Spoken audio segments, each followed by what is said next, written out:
श्री हरि विष्णु की जय। हर हर महादेव। आप सभी का मेरे YouTube चैनल भक्तिपीडिया पर हार्दिक स्वागत है।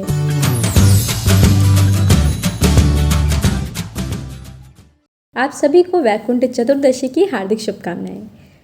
आज की इस वीडियो में हम जानेंगे कि भगवान शिव ने विष्णु जी को किस तरीके से सृष्टि का संचालन सौंपा था और वैकुंठ चतुर्दशी का क्या महत्व है। तो आज की इस वीडियो में मैं आपको 3 पौराणिक कथाएं सुनाने जा रही हूँ। वैकुंठ चतुर्दशी हर साल कार्तिक माह के शुक्ल पक्ष की चतुर्थी तिथि को मनाई जाती है। माना जाता है कि इस दिन भगवान विष्णु और भगवान शिव की पूजा करने से उनकी कृपा प्राप्त होती है। एक अन्य मान्यता के अनुसार भगवान विष्णु चतुर्मास तक सृष्टि का संपूर्ण कार्यभार भगवान शिव को देकर विश्राम करते हैं। जब देवउठनी एकादशी के दिन भगवान विष्णु जागते हैं तो सभी देवी देवता इसकी खुशी में देव दिवाली मनाते हैं। भगवान शिव वैकुंठ चतुर्दशी के दिन ही भगवान विष्णु को सृष्टि का सारा कामकाज दोबारा से सौंपते हैं। ऐसी मान्यता है कि इस दिन वैकुंठ लोक के द्वार खुले रहते हैं। जो भी विधि विधान से इस दिन व्रत और पूजा करता है वो मृत्यु के बाद भगवान विष्णु के पास वैकुंठ लोक में निवास करता है। अब मैं आपको बताती हूँ कि वैकुंठ चतुर्दशी का महत्व क्या है। सनातन धर्म में वैकुंठ चतुर्दशी का खास महत्व है। माना जाता है कि जो भी वैकुंठ के दिन विधि विधान से पूजा अर्चना करता है उसे भगवान शिव और विष्णु की विशेष कृपा प्राप्त होती है।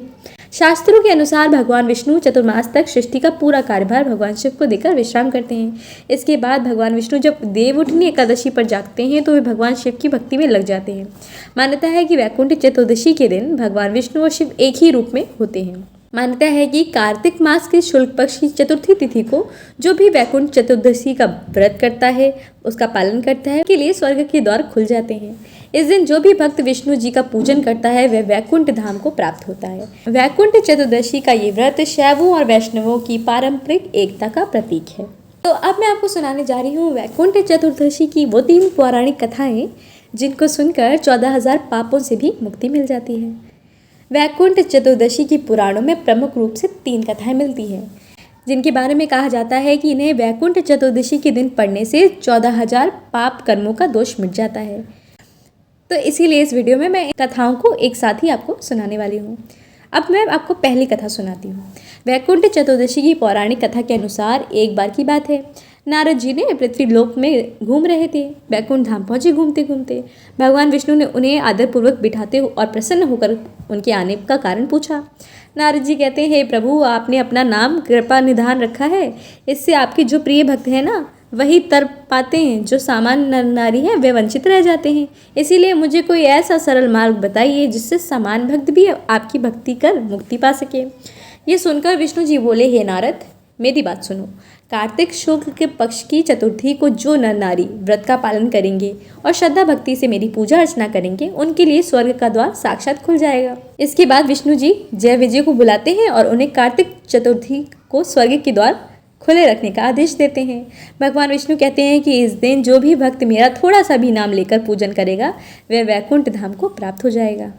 अब मैं आपको सुनाने जा रही हूँ दूसरी पौराणिक कथा। दूसरी पौराणिक कथा अनुसार एक बार भगवान विष्णु देवादिदेव महादेव का पूजन करने के लिए काशी आए। वहां मणिकर्णिका घाट पर स्नान करके उन्होंने 1000 स्वर्ण कमल पुष्पों से भगवान विश्वनाथ के पूजन का संकल्प किया।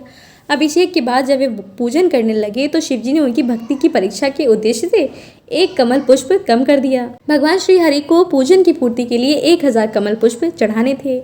एक पुष्प की कमी देखकर उन्होंने सोचा, मेरी आंखें भी तो कमल के ही समान है, मुझे कमल नयन और पुंडरीकाक्ष कहा जाता है। ये विचार कर भगवान विष्णु अपनी कमल समान आंखें चढ़ाने को प्रस्तुत हुए। विष्णु जी की इस अगाध भक्ति से प्रसन्न होकर देवादिदेव महादेव प्रकट होकर बोले, हे विष्णु, तुम्हारे समान संसार में दूसरा मेरा कोई भक्त नहीं है। आज की ये कार्तिक शुक्ल चतुर्दशी अब से वैकुंठ चतुर्दशी कहलाएगी और इस दिन व्रत पूर्वक जो पहले आपका पूजन करेगा उसे वैकुंठ लोक की प्राप्ति होगी। भगवान शिव ने इसी वैकुंठ चतुर्थी को करोड़ों सूर्यों की कांति के समान वाला सुदर्शन चक्र विष्णु जी को प्रदान किया। शिव जी तथा विष्णु जी कहते हैं कि इस दिन स्वर्ग के द्वार खुले रहेंगे। मृत्यु लोक में रहने वाला कोई भी व्यक्ति इस व्रत को करता है वह अपना स्थान वैकुंठ धाम में सुनिश्चित करेगा। अब मैं आपको सुनाती हूँ तीसरी पौराणिक कथा। धनेश्वर नामक एक ब्राह्मण था जो बहुत बुरे काम करता था। उसके ऊपर कई पाप थे। एक दिन वो गोदावरी नदी में स्नान करने के लिए गया। उस दिन वैकुंठ चतुर्दशी थी। कई भक्तजन उस दिन पूजा अर्चना कर गोदावरी घाट पर आए थे। उस भीड़ में धनेश्वर भी उन्हीं में से एक था। इस प्रकार उन श्रद्धालुओं के स्पर्श के कारण धनेश्वर को भी पुण्य मिला। जब उसकी मृत्यु हो गई तब उसे यमराज लेकर गए और नरक में भेज दिया।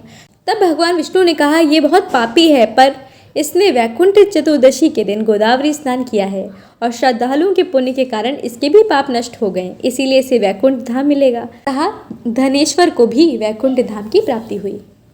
तो भगवान शिव और श्रीहरि की आराधना करके इस पवित्र दिन का आप भी लाभ उठाइएगा, क्योंकि वैकुंठ चतुर्दशी के दिन एक पूजा से ही मिलता है 2 देवों का आशीर्वाद।